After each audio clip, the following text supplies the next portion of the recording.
everybody. Welcome to the Private Equity Exchange, Panel 1, Buy and Build, How PE-Backed Companies Succeed. It's my pleasure to have a very distinguished panel with us today. We're going to have about 40 minutes for the roundtable itself, and then we'll try to leave about 10 minutes at the end for any questions that the audience might have.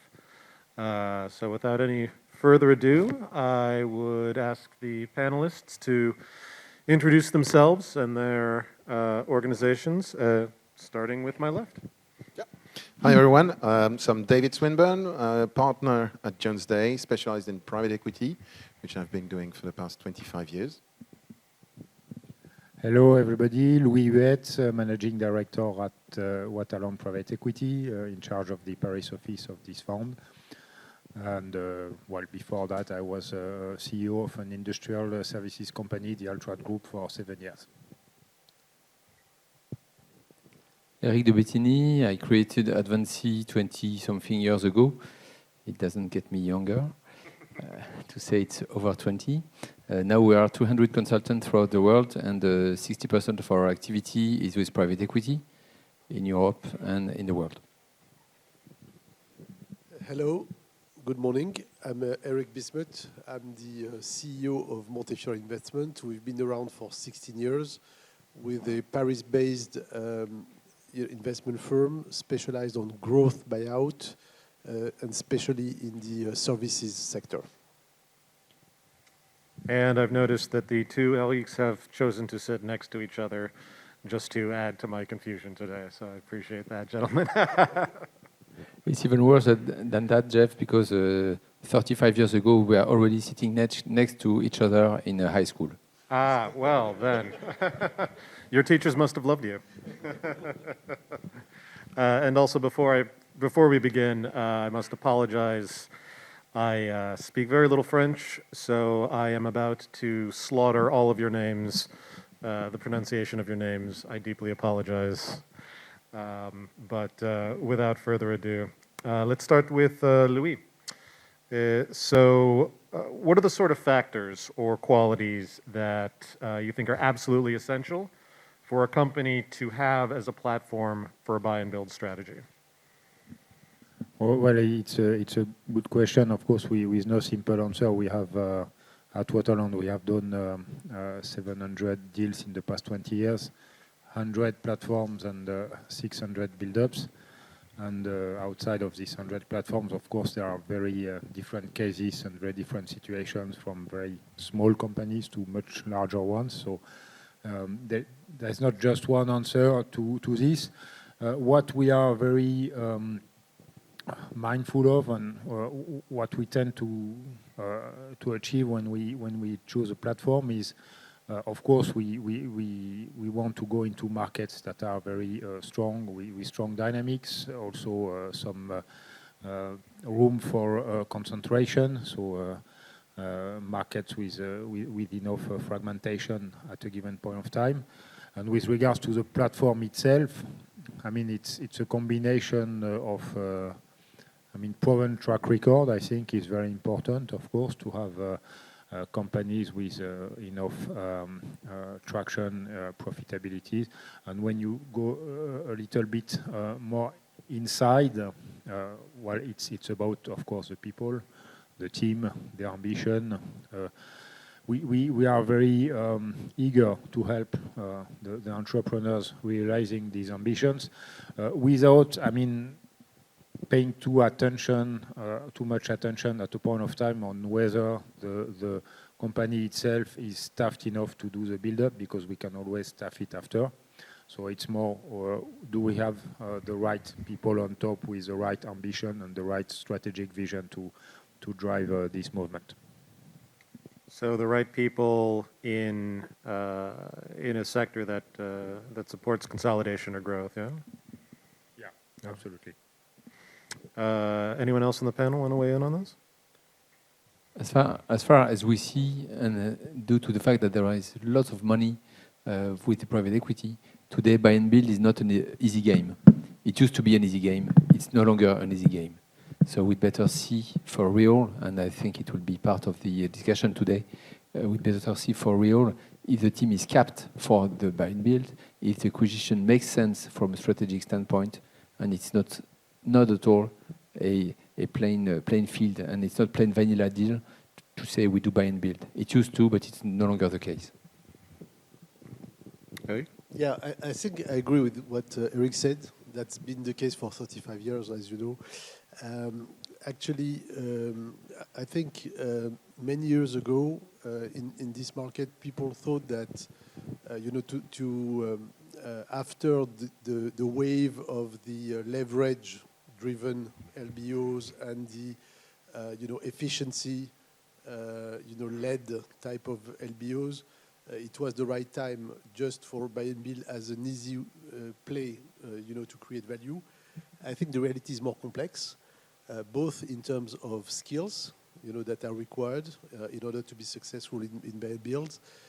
It's not about increasing the size of the company, in my mind, and in our experience, because just adding size, making more acquisitions does not necessarily create value. It's about strengths. And strengths means making the right acquisitions and not, acquisitions per se. Being able to integrate successfully those acquisitions and creating something that has a strategic sense, a strategic value that is much bigger at exit than at entry. So these are challenges and specific skills that are specific to the buy and build play.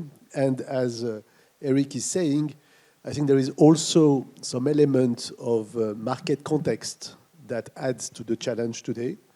Historically, you could imagine acquiring, a platform at 8 or 9 times EBITDA and assume that you will buy the add-ons at 6 or 7 times EBITDA. And that was part of the theory of the people, and that's not the market today. And first of all, the gap in terms of multiple, between the companies of different size has very significantly narrowed. And secondly, everything is very expensive, and therefore you need to have, a play, a strategy that is much more robust and attractive than this one, which is the one of the past. So strength, not size, is the important factor. David?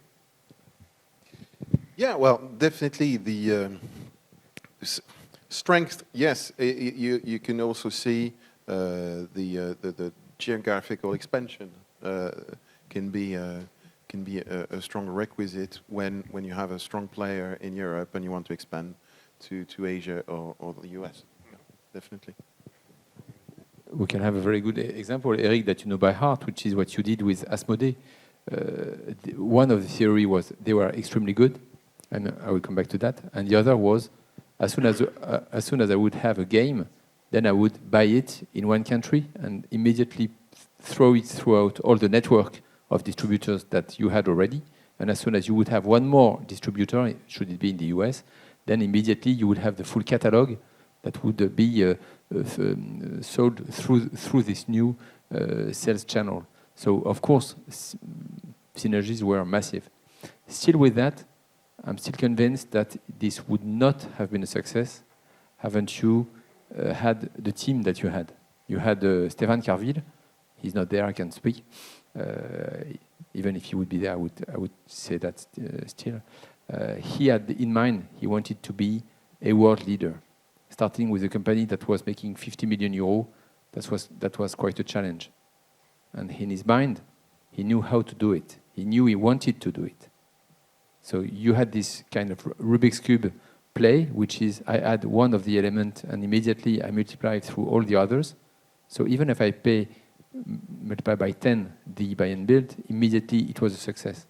But this wouldn't have been a success, haven't you had for this good team able to magnify, multiply, whereas still giving full respect to what was bought.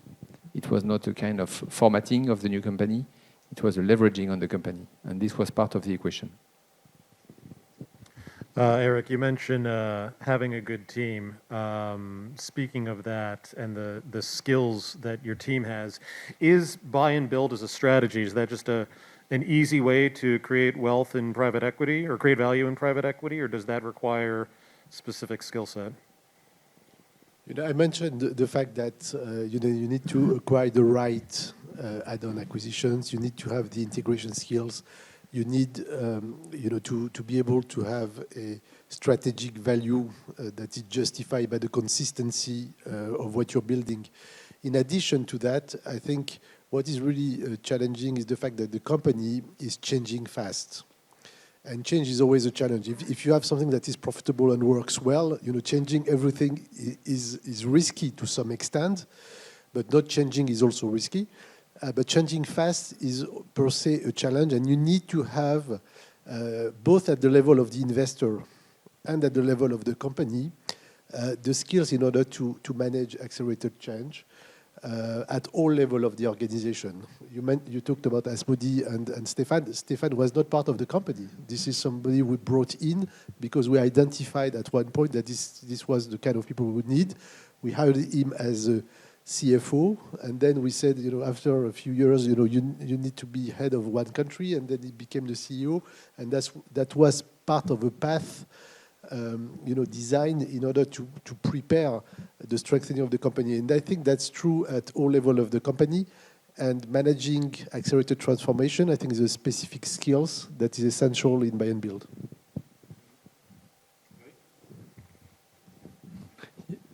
No, I think yeah, it's very the story is inspiring, and it's also very different between the sectors and the type of buy and build stories you have to make. In some cases, it's essentially large or international deals where you have a certain type of skills and for the management team, and where you also need to, I would say, or will be able to rely on the existing organizations. And there are also other buy and build adventures where you do like 10, 15, 20 acquisitions during the journey, which is what we did, especially in digital marketing recently. And that's where you need to really structure an internal team, because it's not just about, you know, doing once a big deal and integrating two teams, which is a complex exercise.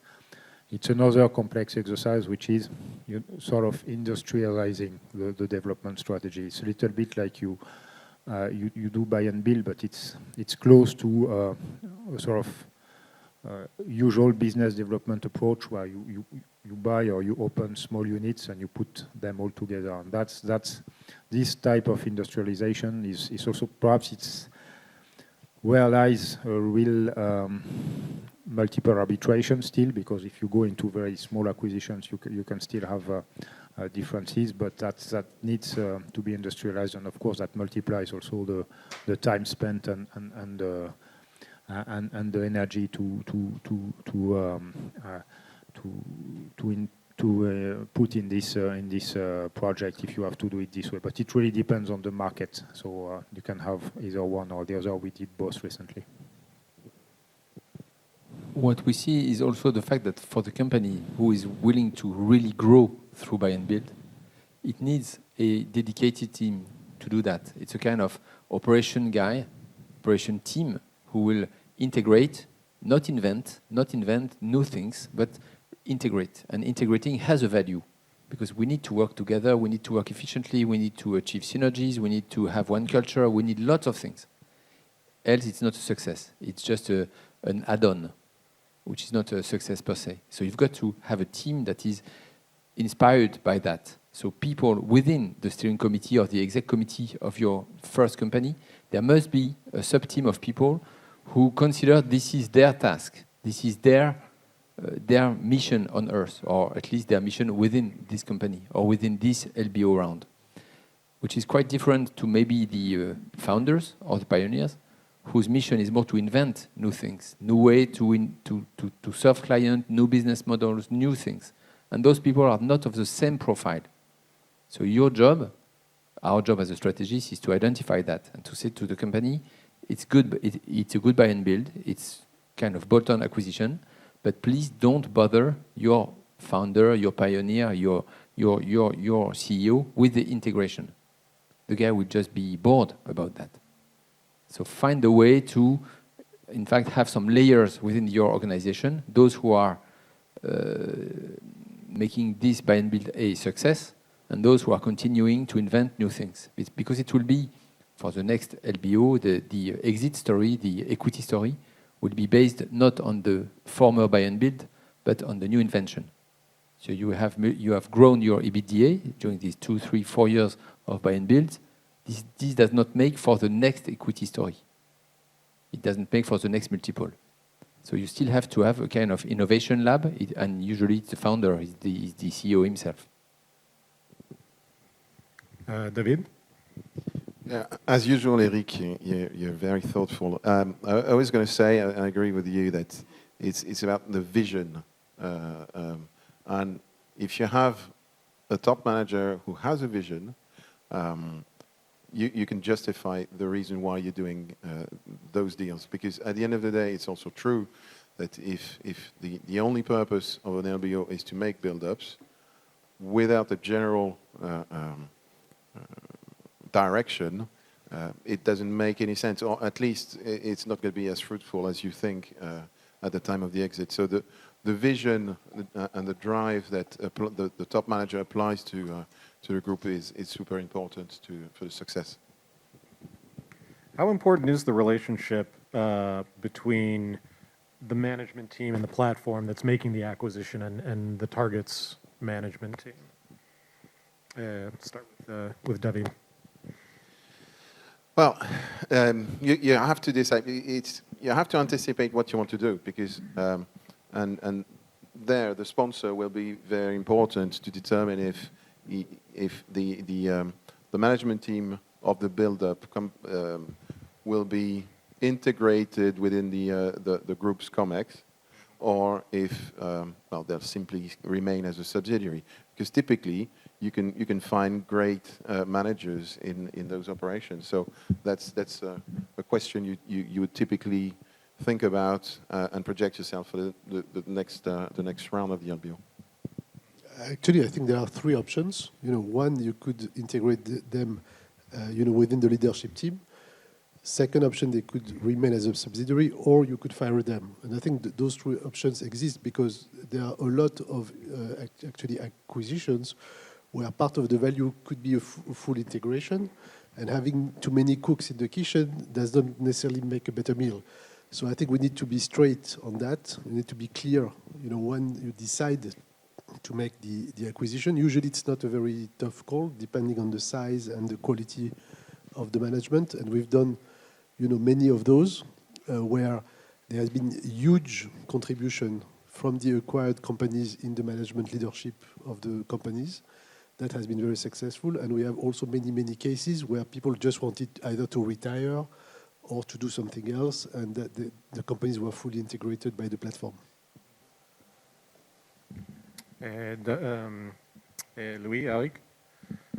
Yeah, I mean, share all this. Of course, it's obvious that it has to be prepared first.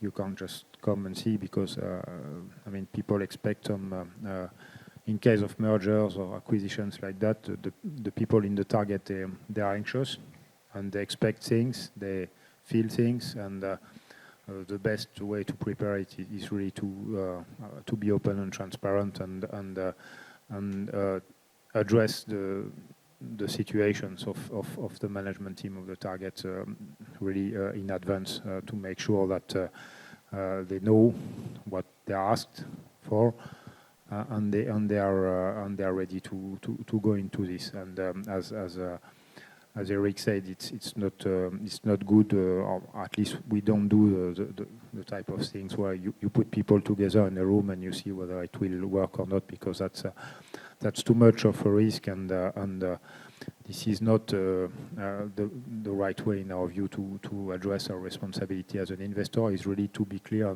and to define clearly what we expect from the people. For us consultants, I'm not a shareholder. Those two guys, you are. So I will not mention I will not say what I'm not entitled to. But of course, it's much, much better, and it's, to our mind, mandatory that at least for the first level of management and for the CEO himself, the things are clear before we start to work on how to integrate. If it's not clear, if the guy wants to stay but doesn't know if he can or so forth, this is terrible. Having said that, for the level 1, level 2, level 3, N-1, N-2, it's good opportunity to have them participate in the working groups and leave it open and say, you know what, you are invited to participate, because why are we buying this company? It's because you are worth it. And because you are worth it, because you have done what the company is today. So we are always open. Yes, there will be synergies, but still we are open to have you participate in the next level. It's a growth, usually, with private equity, and this is why we like very much to work for you guys. It's because you have growth in mind. It's not restructuring, it is growth. Hence, if the people are good, you will have good positions for them. If they are agile to change, if they are whatever, but you've got positions for them. So they are kindly invited to participate in the working groups and participate in creating the new things. And if they perform well, and the way they will perform, of course, they will continue this journey.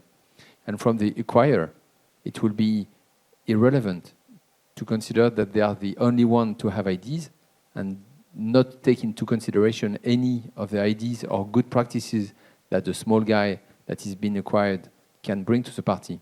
It will be acting like a kind of caterpillar, just one eye and everyone is working. You are missing lots of eyes, lots of brains. So to make it short, it has to be very clear for the very top level, and then for the rest, they are needed. So they can find a place. So be a spider, not a centipede with the eyes looking everywhere. 360-degree vision. Sorry, that's a terrible metaphor. What about international expansion and growth? How can you create value in a buy and build strategy through international expansion? Let's start with Louis.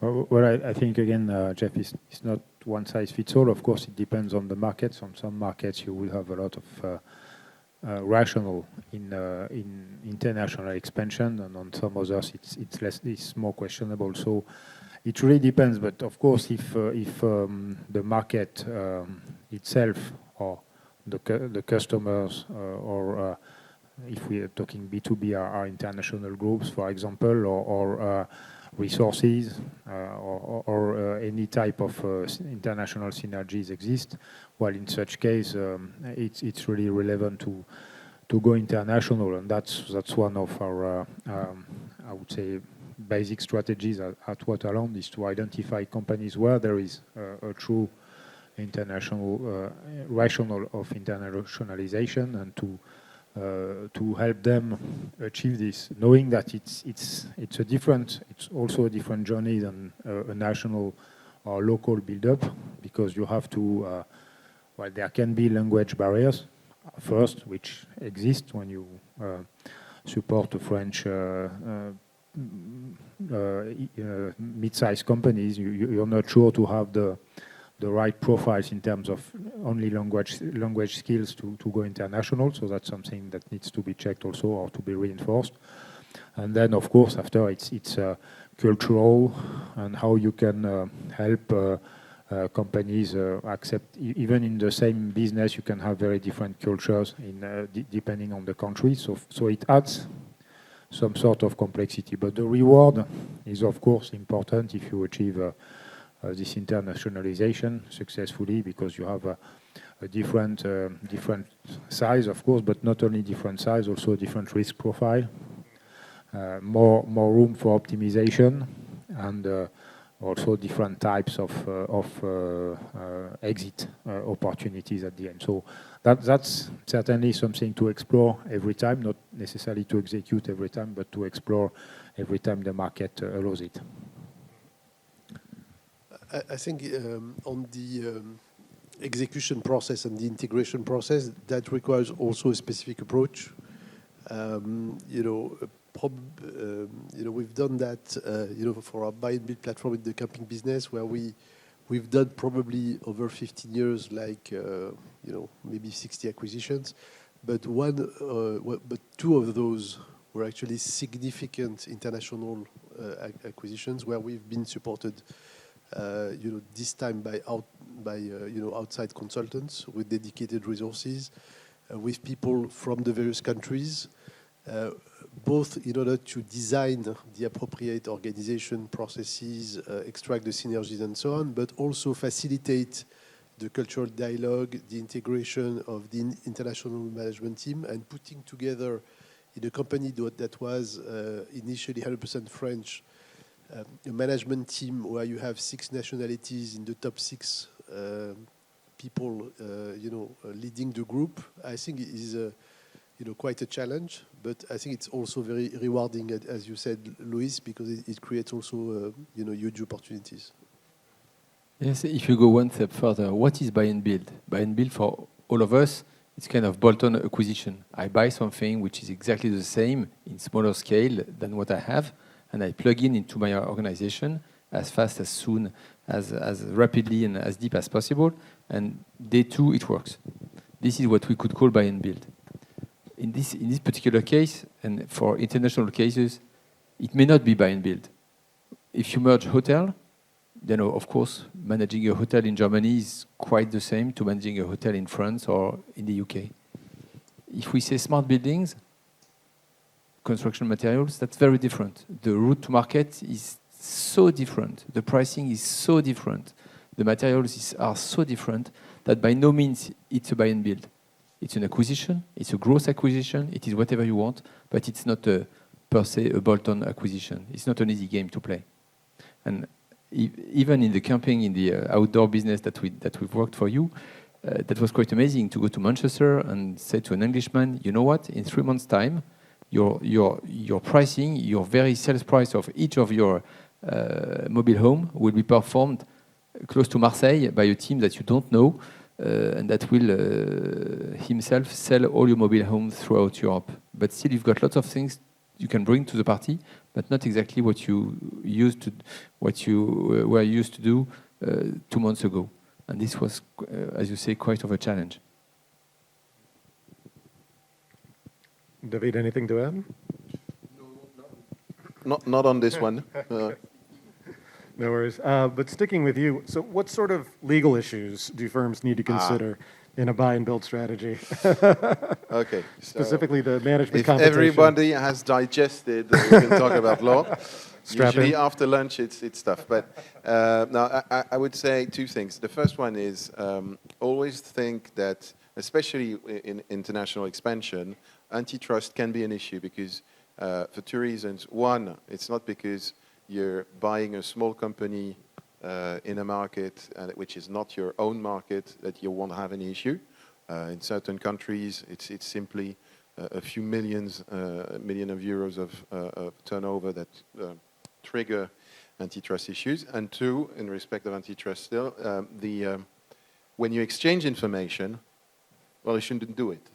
You should go through clean teams and so on and so forth because it's super sensitive. You can be in super sensitive situations very quickly, and if the sector has a particular focus by authorities, we know how the EU Commission or the FTC and so on can just go down on you, hammer you, and then your exit in 2 or 3 years' time is dead because you'll have that issue still ongoing.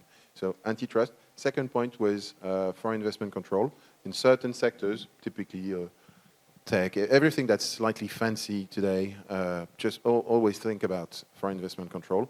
There are certain countries where, as French or European investors, we're welcome. There are other countries where it's less the case, or the control has a very strong political side of things, and you just need to be conscious of that.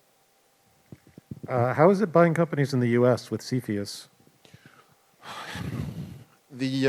For as long as you're not too close to the military, it's okay.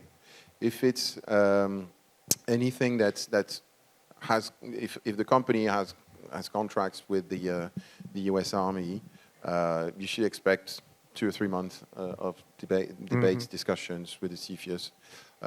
But typically, at the end of the day, you should remember that there hasn't been that many refusals by the CFIUS.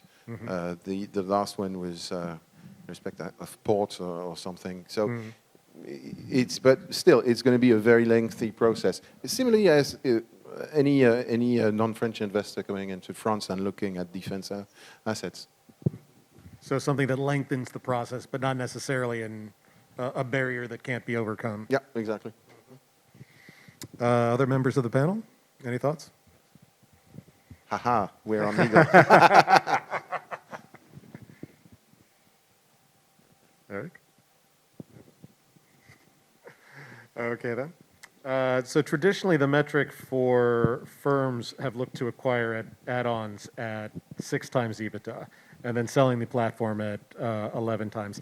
Is this still the case, or are those metrics starting to change? Let's start with Eric. As I said, I think this is not, relevant anymore in the current market. As you know, prices are high, across all segments of the market, across any size of companies. So I think the value needs to be created elsewhere. So sometimes there are justification for, higher multiple for platforms, but that needs to be, carefully justified and not bullshit. And I think the challenge is really to create value on organic growth, within the platform, extract top line and cost synergies with the add-on acquisitions, and also be much more innovative at the same time as building the platform. Let me take the example of Group Premium, which is buy and build platform that we have in the savings market. Of course, we've done a number of acquisitions, but that has represented, I would say, 1/3 maybe of the total growth of the company. What I think is more interesting and justified the trajectory of the company is really the ability at the same time to modify considerably the organic growth of the company, and therefore change completely its status. That, I think, is more relevant in the current environment. Yeah, I agree with this. I think, today I haven't got our aggregated figures in mind, but I don't think there is any material difference between the average multiple of the platforms and the ones of the build-ups.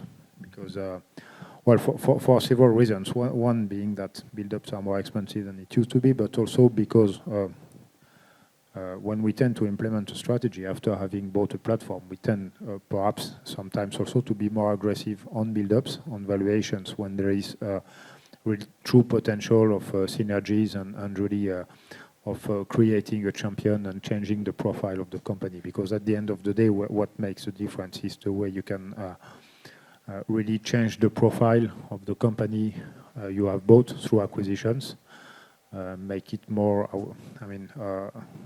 create a stronger strategic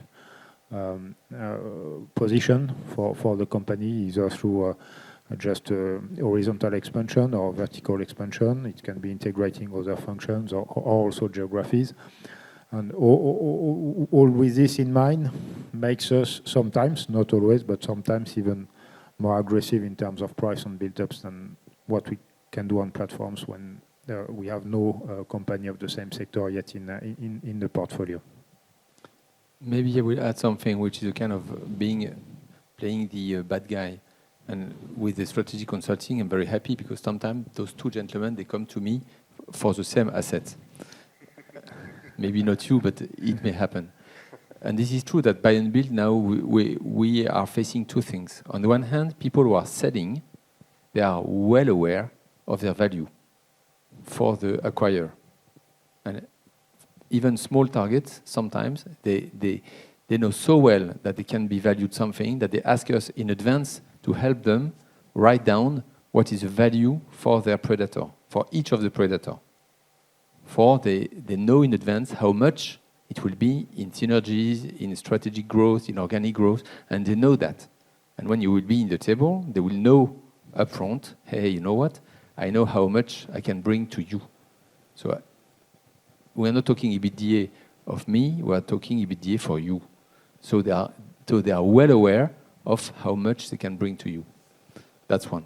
On the second hand, the very fact that the markets are in a way concentrating, in many cases, you've got not so many targets at hand, not so many small targets at hand.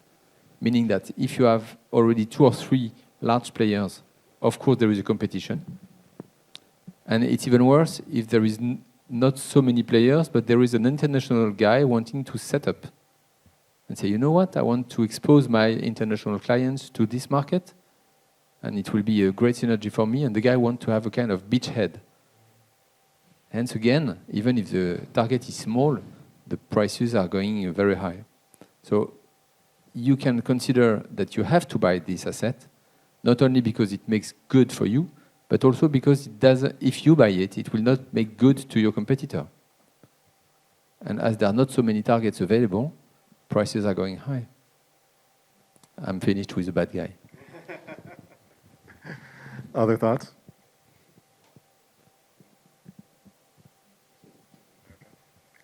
I think we've got about 10 minutes left, so if we can open it up for questions from the audience.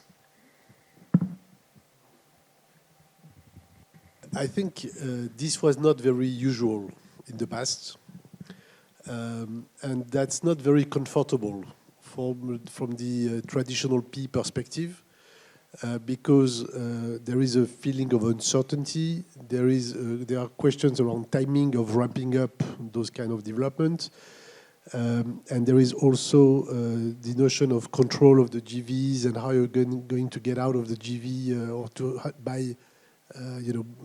Get up to 100% at one point or not, and all of that. However, I do believe that in the current environment, particularly in the IT sector, I think that's very relevant thoughts, because there are opportunities, to create innovative growth, from this kind of approach. And I think it is, it's our job to adjust our way of operating, our thinking to these new realities in order to seize these kind of opportunities. And I think everybody will not be able to do it, but that's life. But I think I think these are interesting areas to explore. Well, I agree with Eric. We don't do it that often either. I mean, in the technology space, of course, we do some greenfield developments often in industry, in retail, or whatever. In technology space, when the entrepreneurs come to us and say, "Okay, have to develop a new tool," well, if it's game changer, of course, we'll look at it. Sometimes we do it. We did it recently in one of our companies that has hardware of or sells chargers for electric vehicles, and they wanted to add some software, and we decided to develop it internally.